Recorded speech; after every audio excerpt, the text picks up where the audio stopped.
오늘은 의미 없는 길로 이끄시지 않는다. 의미 없는 길로 이끄시지 않는다라는 제목으로 하나님 말씀 증거하도록 하겠습니다. 하나님이 나를 사랑하시고 또 나에게 가장 좋은 길로 이끌어 주신다. 이렇게 말씀을 합니다. 그때 우리 입술로 아멘 합니다. 믿으시죠? 그런데 실제로 들어가면 진짜 그렇게 느끼십니까? 하나님의 길보다 내 길이 더 좋아 보일 때가 많이 있지 않습니까? 실제로 하나님이 우리의 길을 이끌어 주십니다. 근데 지금 현재의 모습에 만족하십니까? 하나님이 이끌어 주시는 길 평탄한 게 아니잖아요. 우리는 금방 취직하고 금방 대학 가고 병 나지 않고 돈 빨리 벌고 또 빨리 장가 가고 시집 가고 이러길 원하지 않습니까? 근데 하나님이 우리의 길을 이끌어 주신다 그러는데 왜 이렇게 늦어 터졌는지, 또 왜 이렇게 내가 원하는 거하고 엇박자로 가는지, 타이밍이 늦는지 사실 우리 마음에 안 들 때가 많이 있다는 것입니다. 출애굽을 할 때 이스라엘 백성들도 똑같이 느꼈다고 생각을 합니다. 근데 하나님이 이끄시는 길은 분명히 무의미한 길이 아니라 의미가 있고 가치가 있는 길로 우리를 이끌어 주신다는 것입니다. 오늘 출애굽기 13장 17절에 보니까 두 가지 길이 있었거든요. 애굽에서부터 가나안으로 가는 길은 블레셋 사람의 땅의 길, 이거는 일주일이면 갑니다. 직선거리로. 이건 육지의 길이고, 또 하나의 길이 18절에 나와 있는 홍해의 광야길, 이건 바다 건너가는 길입니다. 이스라엘 백성들이 불순종한 것도 있지만 40년 걸렸습니다. 굉장히 먼 길입니다. 근데 하나님께서는 홍해의 광야길로 이스라엘 백성들을 이끌어 가셨다는 것입니다. 그래서 오늘 이끌어 가시는 그 여정에 대한 얘기가 쭉 나오는데, 오늘 이 마침 딱 우리 성경 공부 교재 주보에 보면 나오죠. 민수기 33장 1절부터 49절까지 보면은 그 여정이 쭉 나와 있습니다. 요약해가지고. 근데 오늘은 딱 세 가지 지명을 중심으로 살펴보도록 하겠습니다. 첫 번째 지명이 어디냐면 믹돌이에요. 믹돌. 출애굽기 14장 2절에 나오는 믹돌. 믹돌은 홍해 바닷가에 있는, 그러니까 그 이집트에 있는 홍해 바닷가에 있는 지점이다, 이렇게 말할 수 있습니다. 홍해 앞 믹돌. 이제 홍해를 건넜습니다. 건너고 난 다음에 처음 접하게 됐던 게 신광야입니다. 신광야에서 어떤 일이 벌어졌느냐? 먹을 게 없었습니다. 먹을 게 다 떨어져 버렸어요. 근데 거기서 만나를 주신 장면. 그 다음 나오는 게 르비딤 광야입니다. 르비딤에서는 물이 없었습니다. 바위를 쳐가지고 하나님께서 물을 주셨다는 것입니다. 이 세 가지 지명을 통해서 우리가 하나님께서 우리에게 이끄시는 방법들에 대해서 한번 살펴보도록 하겠습니다. 잘 보면은 믹돌, 홍해죠.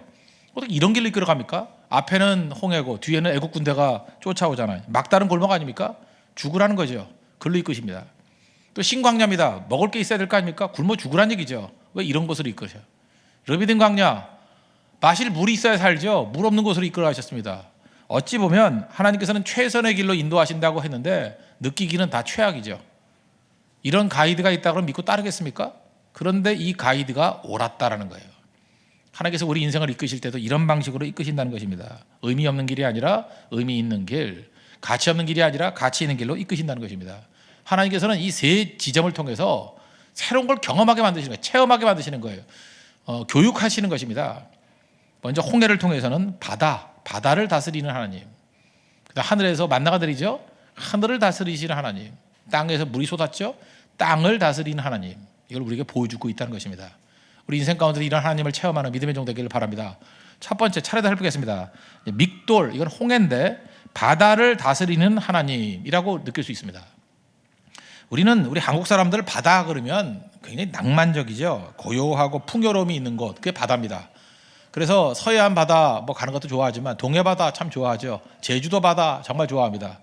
또 기회만 된다 그러면 하와이 바닷가 가는 거 너무너무 좋아하죠. 바다는 굉장히 낭만적인 곳으로 묘사가 되어 있습니다. 그러나 성경을 보면은 성경은 무질서하고 혼돈과 어둠의 세력이 있는 곳이 바다입니다. 그래서 성경을 읽을 때 히브리 사고를 알아야 되는데 물, 바다 이런 거 다 혼돈을 말하는 것입니다. 물이 넘친다 좋은 거 아니에요. 혼돈이라는 뜻이에요. 바다, 혼돈이라는 뜻이에요. 창세기 1장 2절을 보니까 땅이 혼돈하고 공허하며 흑암이 깊음 위에 있고 하나님의 영은 수면 위에 운행하시니라. 여기서 물이 뜻하는 게 무엇입니까? 혼돈을 뜻하고 있다는 것입니다. 그리고 성경에 말하는 음부가 어딘지 아십니까? 바다 깊은 곳, 그게 음부예요. 또 마귀를 상징하는 것, 이게 바다 생물입니다. 리워 야단, 리바이던이라고 영어로 발음하죠. 리워 야단. 시편 104편 26절 보니까 그곳에는 배들이 다니며 주께서 지으신 리워 야단이 그 속에서 논이나니. 이게 무슨 얘기입니까? 이게 리워 야단이라는 그런 더러운 짐승이 바다에서 나온다, 이렇게 얘기를 합니다. 우리 홍콩에 살다 오신 분한테 얘기를 들은 적이 있습니다. 홍콩, 자기가 어렸을 때 거기서 자랐대요. 홍콩은 바닷가에 있지 않습니까? 섬나라 아니에요. 그러니까 온통 바다 이야기래요. 근데 바다 이야기의 90%가 귀신 이야기랍니다. 자기는 어려서부터 온갖 귀신 얘기 다 들었대요. 바다의 뱃사람 이야기는 다 귀신 얘기, 우상 숭배 그렇다라는 거예요. 그래서 영적으로 혼탁한 게 바닷가다.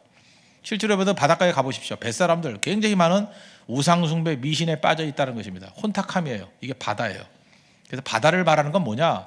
여러분들이 당하고 있는 혼돈입니다. 혼란입니다. 실패, 고난 그런 것이 바다로 묘사가 되어 있다는 거예요. 근데 하나님께서 바다를 이끄십니다. 믹돌이에요. 믹돌. 앞에는 홍해바다가 있고 뒤에는 애국 군대가 쳐들어옵니다. 그러니까 진퇴양난이고 사면초가죠. 우리 인생 가운데 이렇게 처할 때가 있다라는 것입니다. 하나님이 왜 막다른 골목으로 인도하시느냐? 그 이유가 있다라는 거예요. 거기에서 새로운 홍해바다 길을 열어주시길 원하시고 또 하나 우리 원수 대적들을 그 자리에서 멸하시는 오히려 문제가 해결되는 자리가 될 수 있다는 것입니다. 그래서 여러분의 삶의 고난과 혼란이 여러분에게 새로운 길이 열리고 또 여러분의 삶의 모든 문제가 한 번에 일거에 해결되는 우리 축복이 임하기를 바랍니다. 우리 출애굽했을 때 이스라엘 백성들의 숫자가 몇 명이에요? 60만입니다. 가족까지 합친다 그러면 남자가 있으면 여자가 있을 거 아니에요? 뭐 1대1로 있을 거 아닙니까? 그리고 어린아이, 노인들 합치면 대충 한 200만 정도가 나왔을 것이다. 이렇게 예측을 합니다. 200만. 이 홍해바다 길을 건너갈 때 100열 종대로 섰다고 합시다. 그러면 사람이 걸을 때 한 1m는 떨어져야 될 거 아니에요? 그럼 100열 1m 떨어졌다가 쭉 하면은 200만이면은 20km입니다. 20km. 그러니까 앞에 있는 사람과 맨 뒤에 있는 사람이 20km가 쭉 늘어져 있다는 거예요. 홍해가 그 넓은 데가 32km랍니다. 그러니까 뭐 거의 홍해바다에 다 들어갔다 나올 정도로 그렇게 긴 길이었다는 것입니다. 여러분 서해안에 간만의 차가 이게 조석 간만의 차가 있기 때문에 이게 물이 빠져나갈 때가 있습니다. 그때 갯벌이라 있죠. 갯벌 걸어 보셨습니까? 갯벌에 들어가면 갯벌 체험 이런 거 하죠. 그냥 푹푹 들어갑니다. 거기 막 낙지도 밟히고요. 죄송해요. 근데 낙지 밟아서 한번 죽인 적 있어요. 낙지도 밟고요. 막 그래요. 이 갯벌에서 걷는 거 쉽지 않습니다. 갯벌에 보면 푹푹 빠져가지고 진흙탕이에요. 그죠? 뻘밭이라 그러잖아요. 쉽지 않습니다. 그런데 이 질퍽대는 장소 200만이 지나갔다. 이게 쉬운 일이 아닐 거라고요. 근데 저는 그렇게 알았는데 그게 아니더라고요. 하나님께서 갯벌을 만든 게 아니라 거기에 마른 땅을 만드셨습니다. 출애굽기 14장 21절 보니까 후반부에 물이 갈라져 바다가 마른 땅이 된지라. 그냥 마른 땅, 뽀송뽀송한 마른 땅으로 하나님께서 만드셨다는 거예요. 땅을 다림질 하듯이 이렇게 뽀송뽀송하게 하나님이 만들어 주셨다는 것입니다. 우리나라에 그 지하철 이름들 되게 많죠. 그 이름 갖고 뭐 이렇게 얘기하는 거 있지 않습니까? 뭐 숙녀가 좋아하는 역이 뭐죠? 신사역, 뭐 썰렁한 역이에요, 그죠? 예. 뭐든지 들어주는 요청만 하면 들어주는 역, 수락역 뭐 이런 거. 대학도 아닌 것이 대학인 척하는 역, 낙성대역 뭐 이런 거 있잖아요, 그죠? 그 중에 하나가 뭐냐면 구겨진 것을 다 펴주는 대림역. 저는 대림역에 갈 때마다 항상 이 마른 땅이 생각해요. 하나님이 대림질 하듯이 그죠? 이게 다 데렸다는 거예요. 땅을 갖다 뽀송뽀송하게 데려가지고 마른 땅으로 만들어 주셨다는 것입니다. 하나님의 포장도로죠. 그래서 하나님이 마른 땅을 건너가게 만드셨다는 것입니다. 바다가 뭐라고요? 혼란, 무질서, 마귀의 본질이 있는 곳, 그게 바다라고요. 근데 바다를 지배하신다는 거예요. 예수님께서도 풍랑이 있을 때 풍랑을 잠잠케 만드셨잖아요. 거친 바다가 잠잠해졌네. 여러분 인생 가운데 풍랑이 있습니까? 여러분 인생 가운데 바다라는 혼란이 있습니까? 괜찮아요. 주님이 이끄시는 그 길로 가면요, 주님이 길 열어주시고 또 그 땅을 뻘이 아니라 마른 땅으로 대림질해가지고 그죠? 뽀송뽀송한 시온의 대로 아스팔트로 그냥 깔아놓은 것 같이 만들어 주신다는 거예요. 하나님의 인도하심이 대단한 거죠. 바다를 지배하신다. 문제를 지배한다는 거예요. 혼란을 지배한다는 거예요. 이스라엘 백성들이 지나갔습니다. 20km 정도 되는 게 다 지나갔어요. 애국 군대가 쫓아옵니다. 쫓아오고 나면 어떤 일이 벌어져요? 물이 합쳐져 가지고 몰살시켜 버리잖아요. 사실은 보십시오. 홍해라는 게 사실은 만약에 그 육지의 길을 갔다 그러면 언제 애국 군대가 뒤로 와가지고 공격할지 모르죠. 불안하죠. 애국은 기병이 있잖아요. 말 타고 오면 금방 쫓아오잖아요. 그래서 항상 앞으로 전진을 하더라도 이 후방이 불안한 거예요. 그런데 홍해길로 인도했기 때문에 애국 군대가 추적할 수 없도록 그냥 멸해버렸잖아요. 그리고 애국의 군대가 남아있다 할지라도 홍해가 이제 합쳐졌으니까 그게 방어벽이 돼버리죠. 잘 보세요. 하나님께서 기가 막힌 길로 이끄신 거잖아요. 우리 인생도 마찬가지라는 것입니다. 홍해 왜 이런 길로 이끄십니까? 홍해길이 열리기만 하면요, 우리의 구원의 길이에요.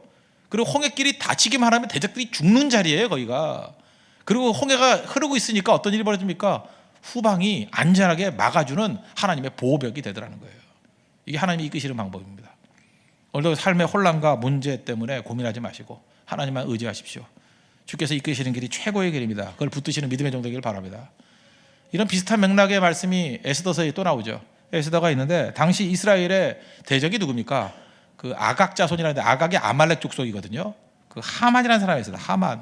하만이라는 사람이 모르드게뿐만 아니라 이스라엘 백성들을 다 죽이려고 그랬습니다. 위기죠. 그때 또 느끼잖아요.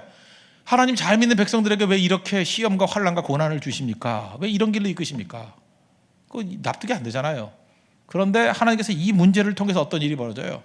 죽어야 될 모르드게 죽이겠다고 나무 만들어 놓은 거에 하만이 달리게 되고 이스라엘 백성들을 죽이려고 했던 그날 오히려 그 대적들이 다 죽잖아요. 홍해하고 똑같은 거죠. 하나님이 역전시키신다는 거예요. 그날을 뭐라고 합니까? 푸림. 그래서 우리 한글로는 부림절.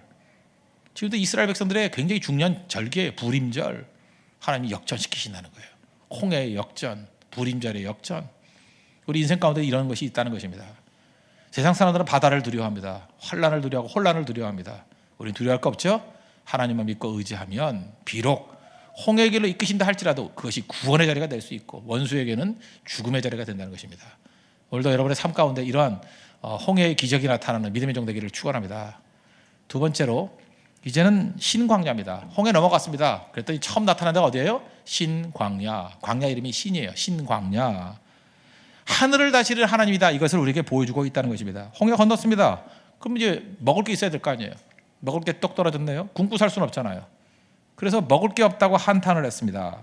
그래서 출애굽기 16장 3절 하반절을 보니까 너희가 이 광야로 우리를 인도해내어 이 온 회중이 줄여 죽게 하는도다. 굶어 죽습니다. 그랬다는 거예요.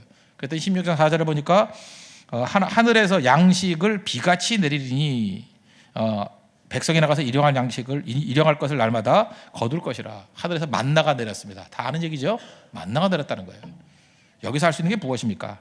하나님께서 하늘을 바라보는 인생으로 만들어 주셨다는 거예요. 여러분 이 땅에 그냥 살면요 다 땅만 쳐다보고 삽니다. 배나 땅만 쳐다보고 살아요. 무엇을 먹을까, 무엇을 마실까, 무엇을 입을까. 그렇게 살면 망합니다. 그런데 하나님께서 어떤 때 먹을 게 없게 만드심을 말미암아 하늘을 보게 만드는 인생을 만들었다는 거예요. 하늘 봐야 돼요. 하나님께서 온갖 좋은 것을 하늘에서 주시기 때문에 그렇습니다. 야고보서 1장 17절 보니까 온갖 좋은 은사와 온전한 선물이 다 위로부터 빛들의 아버지께로부터 내려오나니. 열린 하늘이 있는 사람만큼 강력한 인생이었거든요. 하늘의 능력과 생명을 맛봐야죠. 하늘의 영광을 맛봐야죠. 그런데 이게 광야로 이끌지 아니하면 우리는 하늘 쳐다보지 않는다니까요. 하늘 쳐다보게 만드는 능력이 바로 여기에 있다는 것입니다. 이게 바로 뭐예요? 예배의 능력이거든요. 지난 금요일에 때도 말씀드렸죠. 하나님의 임재가 있는 예배, 이게 우리 운명을 가른다고. 여기 이제 학생들도 많이 있는데 여러분 인생에서 성공과 실패 어떻게 갈라집니까? 우리 처음에 아담의 아들 두 사람 보십시오. 가인과 아벨. 그들의 운명을 가른 게 뭐예요? 예배입니다. 아벨은 하나님 받으시는 예배를 드렸고 가인은 그렇지 않았고 예배가 운명을 가른다는 거예요. 우리는 뭐 많은 순간에 내가 건강한 거 운명을 가른다. 아닙니다. 능력 아닙니다. 학벌 아닙니다. 외모 아닙니다. 뭐 스펙 이런 거 아닙니다. 그런 거 열심히 뛰고 있잖아요. 그게 우리 운명 가르는 게 아니에요. 아무것도 없어도 괜찮습니다. 딱 하나예요. 예배의 생명 걸면, 예배의 목숨 걸고 예배만 제대로 드리면 인생이 바뀌어요. 그게 우리에게 주는 메시지라는 거예요. 출애굽 왜 했습니까? 이스라엘 백성들을 예배하는 자로 만들기 위해서. 노예가 뭐예요? 노예에서 변화된 하나님 백성은 예배하는 백성이라고요. 예배 드리러 출애굽한 겁니다. 바벨론의 포로로 끌려갔다가 왜 돌아왔습니까? 예배하려고 돌아왔어요. 요한복음 4장 23절 보니까 아버지께서는 이렇게 자기에게 예배하는 자들을 찾느니라 그랬습니다. 예배가 뭐예요? 하늘을 바라보는 거예요. 우리가 하나님 앞에서 먹을 게 없을 때 만나를 맛본다는 게 뭐예요? 만나가 하늘에서 내린 양식 아니에요? 말씀의 양식 아니에요? 예배를 통해서 우리가 살아나게 된다는 것입니다. 세상에 가짜가 되게 많거든요. 가짜의 특징이 뭐냐? 가짜는 흉내를 내는 거예요. 그러니까 하늘의 영성, 하늘의 영광 없이도 할 수 있는 것들이 많이 있습니다. 구제 얼마든지 할 수 있어요. 봉사 얼마든지 할 수 있어요. 세미나 이런 거 하늘의 영광 없어도 다 할 수 있습니다. 이런 거 다 흉내낼 수 있어요. 그러나 흉내낼 수 없는 게 하나 있는데 예배의 영광이에요. 어떤 교회 한번 가보십시오. 예배를 통해서 하나님의 영광이 맛볼 수 있느냐? 그럼 진짜예요. 그건 흉내 못 내요. 또 기도의 능력이에요. 하나님의 능력이 없이는 기도 1시간도 못합니다. 1시간이 뭐예요? 20분도 못해요. 하나님 앞에 깊이 있게 기도할 수 있고 부르짖고 하나님의 능력을 받을 수 있다는 건 하나님의 임재가 있는 거라고요. 그래서 마귀가 하는 방법이 뭐냐면 예배를 무시하게 만들고 기도를 못하게 만드는 거예요. 그 왜 그래요? 가짜만 추구하게 만들기 위해서 그런 일을 한다는 것입니다. 사사기 시대 때 혼돈이 왔다 그랬죠. 12명의 사사들, 스타들, 영웅들 막 나타났습니다. 영웅이 있다고 다 돼요?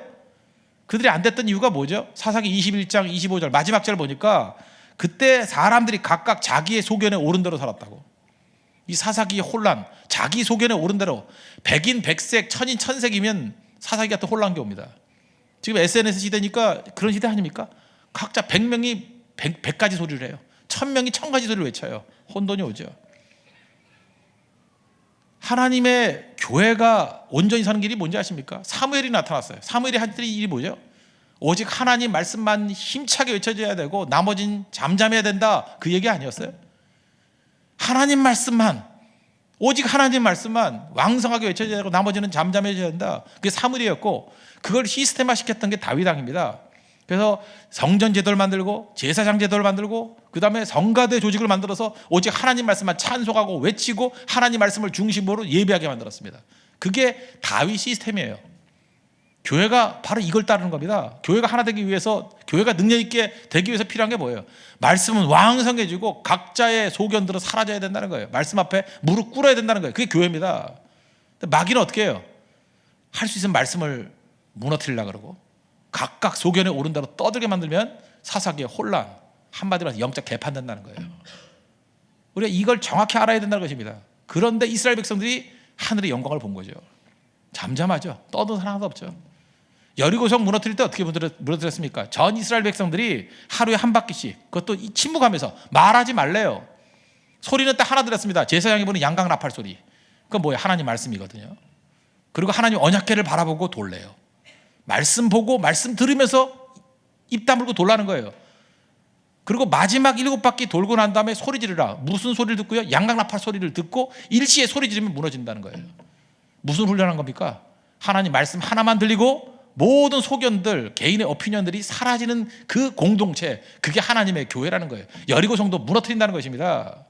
그러니까 이 시대에 여러분들 다 벌어두십시오. 여기 많은 젊은이들이 있죠. 교회의 능력을 회복하는 길은 딱 하나예요. 오직 말씀만이 왕성해지고 각각 소견은 사라지게 되는 거, 그 말씀 앞에 무릎 꿇게 되는 거, 그게 하나님 교회의 영광이라는 거예요. 하늘이 열리는 사람의 특징이라는 것입니다. 여러 소견이 죽고 하나님 말씀만 붙들 수 있는 믿음의 종교 되기를 바랍니다. 그 종교교회의 모토가 뭐예요? 오직 말씀으로 솔라 스크립트라, 말씀만 외쳐져야 되고 나머지는 잠잠해야 된다는 거예요. 그게 교회입니다. 하나님의 영광이 왜 중요한지 아십니까? 하나님의 영광을 맛본 사람은 그리움이 생겨요. 그래서 옛날에 첫 성전의 영광을 받던 사람들이 대성통곡했어요. 너무너무 그리워서. 지금도 많은 사람들이 답답하고 혼란스러워하는 이유가 뭔지 알아요? 뭔가 이게 아닌데 그런 이유가 뭔지 알아요? 옛날에 영광을 봤거든요. 부흥의 영광을 봤거든요. 예배 영광을 봤거든요. 그러니까 만족이 없는 거예요. 그럼 다시금 하나님 말씀으로 돌아가야 되는데 그걸 못하고, 말씀이 없으니까 인간적인 방법으로 발버둥치는 거예요. 뭐 이것도 해보고 저것도 해보고 안 되잖아요. 그 이유가 뭐예요? 길을 잘못 들은 거예요. 말씀으로 가야 되는데 그걸 안 가고 엉뚱한 짓 하고 있는 거예요. 답답을 하는데 답이 없는 거죠. 하나님의 영광을 맛보는 길은 오로지 예배에 있다는 것입니다. 예배 제대로 드리면 어떤 일이 벌어지냐? 말씀의 영광을 본 사람은요, 자유로워져요. 여러분, 그래서 자유로운 게 중요한 겁니다. 100만 원 갖고 있는 사람은요, 1,000원의 유혹에서 자유로워요. 여러분, 지금 5만 원짜리로 이게 딱 20장을 딱 줬어요. 그리고 1,000원짜리가 딱 떨어져 있어. 그러면 1,000원에 대해서 별로 눈이 안 가요. 물론 둘 다 주는 사람이 많겠지만, 그죠? 그래도 별로 마음이 안 가요. 100만 원 있는 사람은 1,000원의 유혹, 1,000원 갖고 이렇게 유혹하는 거에서 자유로울 수 있어요. 다이아몬드 반지가 있는 사람은요, 구리 반지의 유혹으로부터 자유로울 수 있어요. 진짜 좋은 거 맛봤습니까? 자유로워요. 저는 자전거를 이제 많이 탔잖아요. 옛날에 저 자전거 이렇게 좋은 자전거의 능력이 뭔지 몰랐어요. 근데 뭐 한 300만 원짜리 자전거 이런 거 타보세요. 그러면 20만 원짜리 자전거에 대한 유혹에서 벗어나요. 조도 안 가져요. 조도 안 가져. 전 자전거가 아니야. 모양만 자전거일 뿐이야. 이렇게 느낌이 와요. 영광이 그런 거예요. 영광이. 하나님의 영광, 하늘의 능력을 맛본 사람은 세상의 유혹으로부터 자유롭습니다. 그래서 성경의 접근은요, 유혹을 이기라, 유혹으로부터 벗어나라, 그렇게 얘기하지 않아요. 영광을 맛보라 해요. 많은 사람들이 이렇게 힘들게 신앙생활하는지 아십니까? 영광을 본 적이 있어야죠. 그렇게 유혹을 이기는 게 아니에요. 영광을 맛보면 그게 자유로워진다니까요. 그거에 그렇게 마음을 두지 않는다는 것입니다. 그래서 예수님의 그 주기도문 가운데 이런 게 있잖아요. 일용할 양식을 달라고. 되게 소박한 기도죠. 일용할 양식, 데일리 브레드. 이게 무슨 뜻입니까? 세상 사람들이 가짜이기 때문에 가짜의 특징이 뭐냐 하면 엉뚱한 걸 추구해요. 화려함을 추구한다고. 왜 화려함을 추구하죠? 속이 비어 있으니까. 되게 이렇게 뭐 이렇게 겉을 잠깐 꾸미려고 하는 사람들은 그 진짜가 아니기 때문에. 그래서 나이 든 여자들이 잠깐 뭐 이렇게 화장을 꾸미려고 그러잖아요. 가짜니까. 죄송합니다. 나 이런 얘기 왜 하지? 내가 도움이 안 되는 얘기인데. 근데 한 20살쯤 되는 여자들은 뭐 그냥 화장 안 해도 예쁘잖아요. 그죠? 그냥 2,000원짜리 티셔츠 하나 딱 걸쳐도 예쁘잖아요. 근데 그 본질이 아닌 사람은 200만 원짜리 입어도 이상하잖아요. 그런 거죠. 이제 아시겠어요? 화려함을 추구한다는 건 뭐냐면 본질이 죽고 있다는 거예요. 본질이 죽고 있다는 거. 근데 진짜 하늘의 영광과 능력을 다 맛본 사람은요, 소박해요. 데일리 브레드, 일용한 양식, 그걸로 충분하다고. 여러분, 특별히 음식에 관해서 음식이 화려하면 안 됩니다. 음식이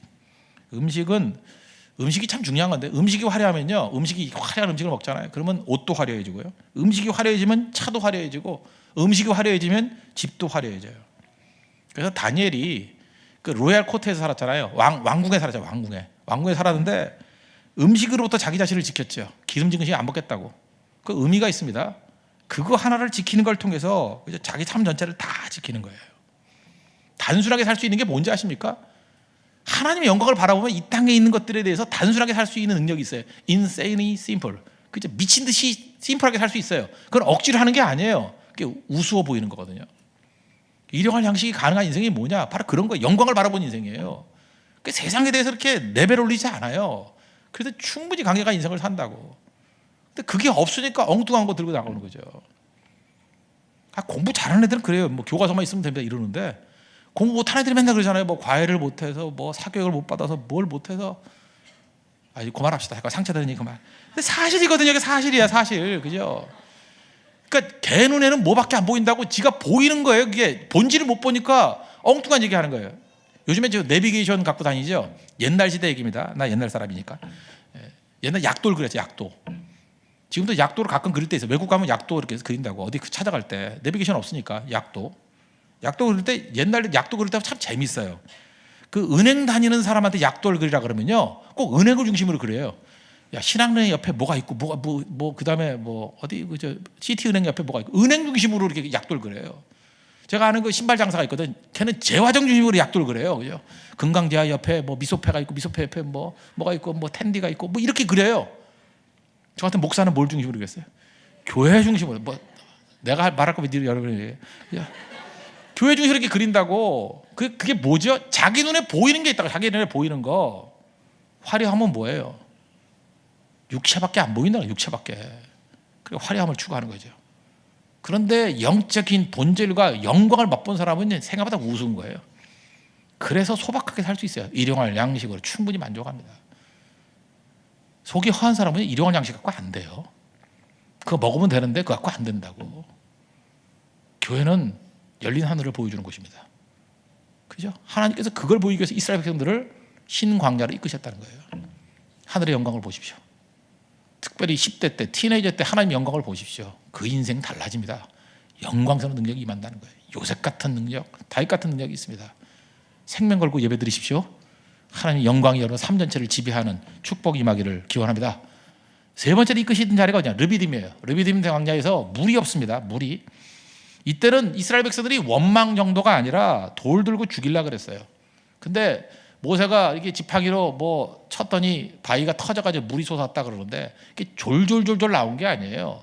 강이 터졌다. 강이. 시편 78편 16절 보니까 또 바위에서 시내를 내사 물이 강같이 흐르게 하셨으니.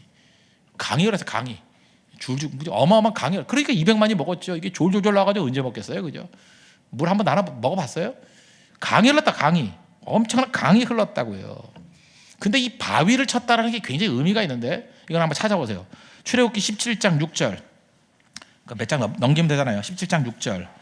굉장히 중요한 신학적인 의미가 있습니다. 17장 6절을 보시면, 내가 호렙산에 있는 그 반석 위 거기서 내 앞에 서리니. 여기 보세요. 하나님께서 반석 위에 선다 그랬지요. 너는 그 반석을 치라. 그것에서 물이 나오리니 백성이 마시리라. 모세가 이스라엘 장로들의 목전에서 그대로 행하리라. 잘 보세요. 하나님은 영이시지만 반석 위에 섰어요. 근데 반석을 내리쳤어요. 누가 맞아요? 누가 맞아요? 하나님이 먼저 맞는 거죠. 하나님이 반석을 덮으셨어요. 근데 거길 치래요. 누가 먼저 맞아요? 하나님이 먼저 맞았다고. 하나님이 맞아서 피투성이가 되고 깨졌다. 그걸 상징하는 겁니다. 이 해석을 사도 바울은 고린도전서 10장 4절에 이렇게 해석을 했습니다. 다 같은 신령한 음료를 마셨으니, 이게 반석 사건이에요. 르비딤. 이는 그들을 따르는 신령한 반석으로부터 마셨음에 그 반석은 곧 그리스도시라. 그 반석을 덮고 있는 그분이 누구라고요? 그리스도래요. 그래서 그 반석이 그리스도래요. 그래서 우리가 만세 반석을 얘기하잖아요. 반석을 깨뜨렸다는 건 뭐죠? 예수님이 깨졌다는 거예요. 십자가 얘기입니다. 십자가 얘기. 십자가로 죽으셨다는 거예요. 거기서부터 흘러나오는 생수의 강물이 우리를 살린다라는 거예요. 지금 많이들 공허하시죠? 뭐래도 공허하고 목마르고 밤새도록 게임을 해도 뭐가 허전하고. 이유가 뭔지 아십니까? 예수 그리스도의 십자가의 보혈의 피를 의지하지 않으면 우리 영혼은 만족이 없어요. 목마름에서 벗어날 길이 없다고요. 그래서 많은 사람들이 예수 믿는다 하면서도 이전투고 지들끼리 싸우고 공허한 이념들이 있고 서로 정죄하고 피곤해지는 거죠. 예수 믿는데 왜 피곤합니까? 물 없으면 피곤한 것과 똑같은 거예요. 예수 그리스도의 보혈의 피로 인해서 우리의 영혼이 갈증이 채워지기 전에는 절대로 만족이 없다는 것입니다. 근데 우리 예수님을 우습게 여겨요. 예수 그리스도 십자가를 우습게 여긴다고. 여러분, 예수님이 은 30에 팔렸다 그러죠. 은 30의 의미가 뭔지 아십니까? 출애굽기 21장 32절 보니까 그 소가 있는데 소가 가다 이렇게 들이받잖아요. 남종이나 여종을 들이받으면, 그죠? 소임자가 은 30세겔을 그의 상전에게 줄 것이요. 은 30의 의미가 뭔지 아십니까? 종의 가격이에요. 예수님이 은 30에 팔렸다는 건 뭐냐면 노예로 팔렸다는 거예요. 노예 가격, 종 가격으로 여겼다는 거예요. 하찮게 여겼다는 거죠. 이사야서 53장 3절 보니까 그는 멸시를 받아 사람들에게 버림받았으며 강고를 많이 겪었으며 질고를 하는 자라. 마치 사람들이 그에게서 얼굴을 가리는 것 같이 멸시를 당하였고 우리도 그를 귀히 여기지 아니하였도다. 이게 중요한 거예요. 하찮게 여겼어요. 은 30 정도로 여겼어요. 귀히 여기지 않았어요. 아무것도 아니다. 근데 본질은 뭐예요? 그는 실로 우리의 질고를 지고 우리의 슬픔을 당하였거늘 우리는 생각하기를 그는 징벌을 받아 하나님께 맞으며 고난을 당한다 하였노라. 그가 찔림은 우리의 허물 때문이요 그가 상함은 우리의 죄악 때문이라. 그가 징계를 받음으로 우리가 평화를 누리고 그가 채찍에 맞음으로 우리는 나음을 받았도다. 예수님의 피를 얘기하는 거예요. 피. 땅을 쳤다는 게 뭔지 아십니까? 반석을 쳤다는 게 뭔지 알아요? 땅을 지배하는 것은 희생과 피 흘림이라는 거예요. 피 흘림.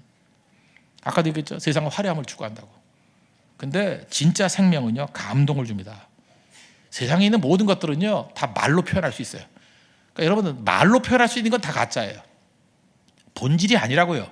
인간이 만들었으니까 말로 표현이 가능하죠. 말로 하고 논쟁하고 하는 건 사실은 그 가짜일 가능성이 너무너무 농후합니다. 진짜는요, 가슴과 가슴으로 느껴지는 거예요.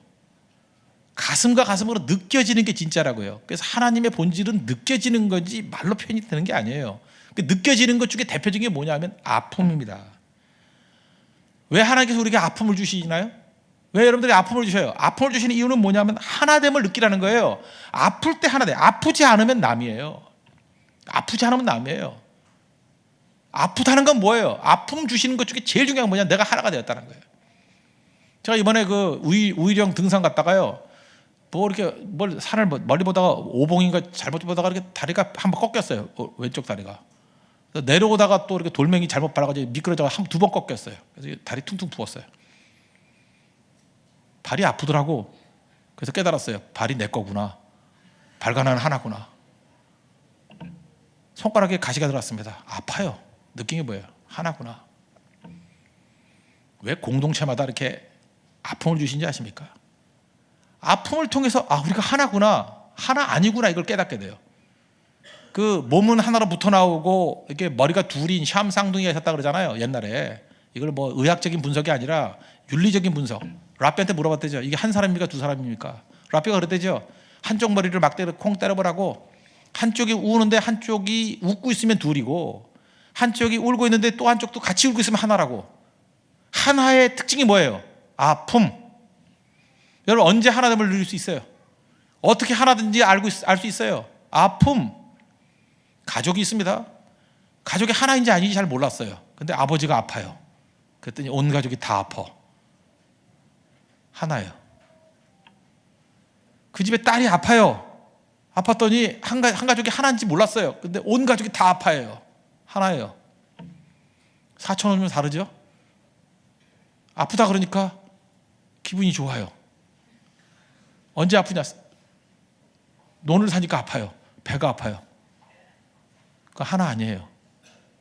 잊지 말라고요. 왜 하나님께서 우리에게 고난을 주시고 아픔을 주시냐? 아픔을 통해서 중요한 진리 하나를 깨닫게 만드는 거예요. 누가 하나냐는 거예요. 누구와 하나냐는 거예요. 누가 하나가 아니냐 그걸 깨닫게 만드는 거라고. 그래서 주기적으로 공동체에 아픔을 주는 거예요. 아플 때 같이 아파하는 거예요. 그게 하나예요.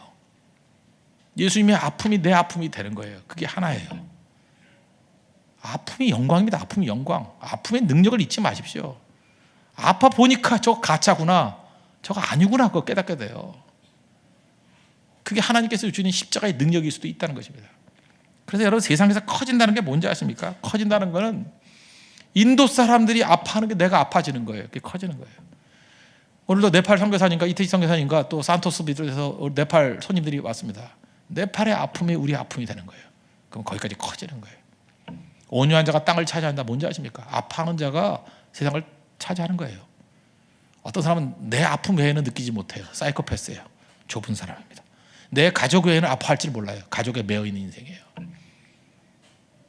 하나님께서 우리에게 원하는 것이 뭐냐? 애통하는 자가 복이 있다는 거거든요. 아픔을 느끼라는 거예요. 느끼라는 거. 그게 커지는 겁니다. 이스라엘 백성들은 아픔을 통해서 하나됨을 느꼈습니다. 같이 아파하면서. 그게 교회입니다. 그게 성도입니다. 여기 지금 티네이저들, 10대들 많이 있는데 희희낙낙만 하지 마시고 아픔을 통해서 하나님의 메시지를 들으십시오. 아파할 수 있는 게 중요한 거예요. 아픔이 능력이에요. 마지막 간디 얘기 하나 하겠습니다. 간디가 이런 얘기를 했어요. 영국 사람과 독립투쟁하지 않았습니까? 영국 사람과 싸웠죠. 이런 얘기를 했어요. 나는 영국 사람을 미워하지 않는다. 나는 영국 군대가 인도에서 물러나는 것도 원하지 않는다. 다만 한 가지, 영국 사람들도 우리 같이 살기를 기도한다 그랬어요. 인도 사람은 어떻게 사는지 알아요? 서로 미워하지 않고 그냥 서로 아파하는 걸 같이 아파하고요.